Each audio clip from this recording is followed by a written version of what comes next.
Hi mga Ja! For today's video, another day, another mini vlog. Ngayong araw na nga ito, gagawa tayo ng customized bouquet. Tanong nga si client kung gagawa ba daw ako for Father's Day. Hindi pa nga ako nakakapag-post dahil busy tayo ng konti. Dahil dyan, nagpa-customize nga si client ng Sunmig Light. Sunmig Light? Baka naman. Pagalawin ng baso, yay! Tinanong nga ako ni client kung pwede ko daw gawan ito ng bouquet. Aba, syempre. Gusto ko nga yung ganito, yung first time. Kaya naman, dali-dali ko na itong ginawa para makita ko kung kaya ko ba talaga. Yay! At syempre, bagong lahat, bagong huli, montage, pasok!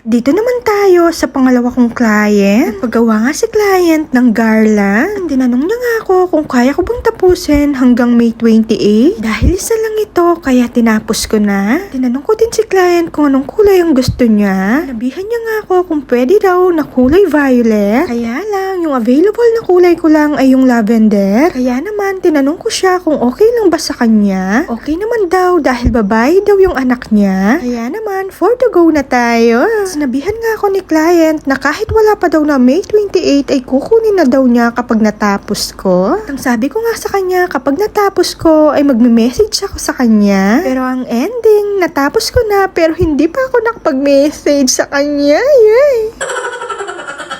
Pagkatapos ko mag-voiceover, doon ko na lang siya i-message. Yay! O diba? Pasaway ang peg. Yay! At syempre, gusto kong magpasalamat sa dalawang client ko na to. Thank you po. Naway, wag po kayong magsawa sa uulitin. Yay! At sa mga gusto magpa-customize ng mga bouquet for Father's Day, kindly PM nyo lang po ako para magawa na po natin. Lagi ko nga po itong sinasabi na limited slot lang po yung kaya nating gawin. Kaya habang maaga pa ay magpagawa na po kayo. At syempre, bagong lahat, bagong huli, montage, pasok!